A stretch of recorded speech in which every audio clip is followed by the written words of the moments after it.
Cabinet talk میں خوش آمدید. جی رانا ثناء اللہ صاحب, پیٹرول کے کرائسس پہ آپ کچھ ایک کہنا چاہیں؟ تو میں گزشتہ سے پیوستہ یہ بات ریکارڈ پہ لانی چاہتا ہوں کہ اسپیکر صاحب سے لے کے آخری پارلیمنٹیرین تک جن کو کرونا جو ہے وہ مثبت ہوا ہے, کسی کو اجلاس کی وجہ سے نہیں ہوا, نہ کسی کا کلیم ہے کہ اجلاس کی وجہ سے اچھا, ہوا ہے, اجلاس کی وجہ سے نہیں نہ سب کو باہر سے ہی ہوا ہے جہاں کہیں سے بھی ہوا ہے. دوسری بات یہ ہے کہ یہ پیٹرول کا جو بحران ہے, اور اس سے پہلے بھی جو بحران ہے, ایک تو یہ ہے کہ مافیاز کے لنکس جو ہیں ان کی گورنمنٹ میں ہیں, وہ لوگ وہاں پہ بیٹھے ہیں, وہ پہلے سے خبریں دیتے ہیں ان مافیاز کو, ان لوگوں کو, اور وہ اس کے مطابق مینیج کرتے ہیں اور پیسے بناتے ہیں. اور دوسرا یہ بیڈ گورننس ہے, نااہلی ہے, نالائکی ہے. جی ناز بلوچ صاحبہ, آپ کراچی سے اسلام آباد بائی روڈ آئی ہیں. جی ہاں, میں کراچی سے اسلام آباد کتنی بائی دفعہ روڈ آئی پیٹرول ہوں ڈلوایا آپ نے؟ اور تقریباً 3 دفعہ پیٹرول ڈلوانا پڑا مجھے. یہ جو اسپیشلی ملتان موٹر وے پہ جب میں پہنچی ہوں, موٹر وے تو بہت اچھا بنا ہوا ہے, لیکن وہاں پہ جو رستے میں پیٹرول پمپ تھے ان میں کہیں پر بھی فیول اسٹیشن میں فیول نہیں تھا, اور رات کا وقت تھا, ہم ٹریول کر رہے تھے. آئی واز ٹریولنگ پرسنلی یہ اس لیے کہ اب سوشل ڈسٹینسنگ مینٹین کرتے ہوئے, احتیاطی تدابیر کے ساتھ SOPs پہ عمل کرتے ہوئے, لیکن جو ہمیں تکلیف اٹھانی پڑی, کئی گھنٹے ہمیں کھڑا ہونا پڑا پیٹرول پمپ پہ, کہیں پر فیول ہمیں نہیں ملا, بڑے مشکل سے جا کے کسی ایک تو جگہ میں پہنچے کہیں سے کیسے مینیج تھے؟ کرنا پڑا. تو یہ تو میری اپنی میں آپ کو داستان بتا رہی ہوں. پیٹرول دنیا بھر میں پیٹرول کی قیمتیں رل گئی ہیں, اور یہاں پہ انہوں نے عوام کو رلا دیا ہے, پیٹرول چلیں نہیں شفقت صاحب کہہ دستیاب رہے ہو ہیں رہا کہ جی لوگوں کو, مسئلہ جو ہے تو وہ اس حل ہو مسئلے جائے کا گا, حل نکالیں. لیکن شفقت صاحب میں نے چلتے چلتے آپ سے متعلقہ ایک ایشو جو ہے اس پہ بات کرنی ہے. ہائر ایجوکیشن کمیشن کے جو سربراہ ہیں وہ کہہ رہے ہیں جی کہ ہائر ایجوکیشن کمیشن کے فنڈز جو ہیں ان میں کٹوتی کی گئی ہے, یہ بڑا غلط ہوا ہے. تو آپ نے اس پہ کوئی احتجاج کیا ہے؟ دیکھیں, ہائر ایجوکیشن کمیشن کے جو 70 ارب کی ڈیمانڈ تھی, ان کو تقریباً 65 ارب ملا ہے, 5 ارب کا فرق ہے. اور حالات آپ کو پتہ ہے جس طرح کے ہیں, لیکن ریونیوز جو ہیں وہ کم ہو گئے. لیکن انشاءاللہ ہم کوشش کر رہے ہیں کہ اس کا ایک خطیر حصہ جو ہے وہ واپس آ جائے.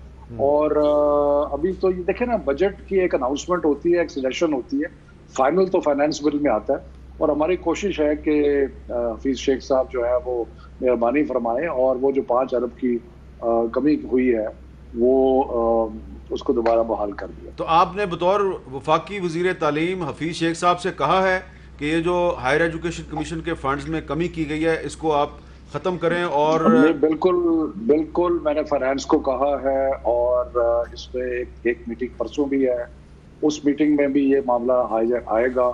اور ہماری تو دیکھیں, میرا تو بڑی سمپل بات ہے, میں تعلیم کا وزیر ہوں, تو تعلیم کے لیے میں جدوجہد کرتا رہوں گا. لیکن میں صرف یہ بتا رہا ہوں کہ اس دفعہ کیونکہ ریونیوز کافی شارٹ ہے کووڈ کی وجہ سے, تو ایک کمی ہے. یہ 65 ارب پچھلے سال بھی ملا تھا, تو اس میں کچھ اضافہ ہونا چاہیے مہنگائی کی وجہ سے. اچھا رانا صاحب, آپ کوئی تجویز دیں گے بجٹ کے حوالے سے کہ میں حفیظ شیخ سمجھتا ہوں صاحب؟ کہ اگر شفقت صاحب نے یہ بات کی ہے کہ وہ اس کے لیے جو ہے وہ بات کریں گے, تو میرا خیال ہے کہ آپ کی اس جو ہے وہ سپورٹ سے, تو میرا خیال ہے کہ ان کی بات سنی جانی چاہیے.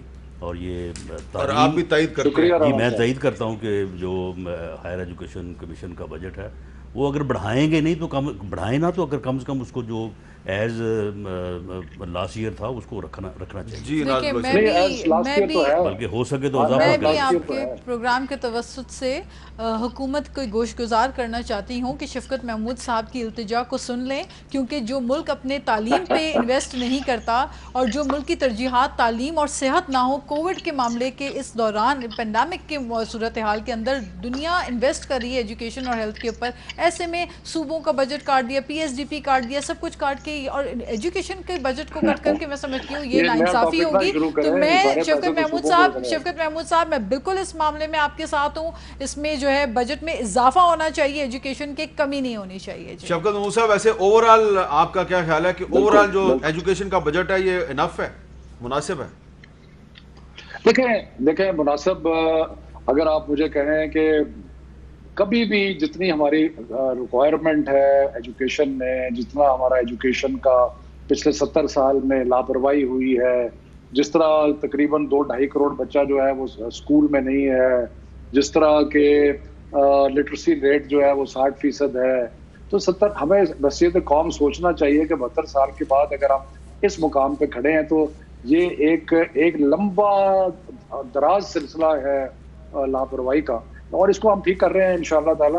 اور آپ کو لگے گا کہ خاطر خواہ اس میں تبدیلی آئی ہے. کچھ یونیورسٹیز کے معاملات ایسے ہیں جس کے اندر ہمیں کچھ غور کرنا پڑے گا، کیونکہ یونیورسٹیز میں اتنی بے شمار بھرتیاں ہوئی ہیں. اب آپ دیکھیں کہ گلوبل ایوریج جو ہے وہ یہ ہے کہ ایک ٹیچر کے ساتھ 1.5 یعنی کہ سٹاف ہوتا ہے. ہماری یونیورسٹیز میں کہ جی ایک ٹیچر کے ساتھ 6 جو ہے وہ لوور سٹاف ہے. اس کا رزلٹ کیا ہے کہ سارے بجٹ جو ہیں وہ یونیورسٹیز کے برباد ہو گئے ہیں، بے تحاشا بھرتیاں کی گئی ہیں.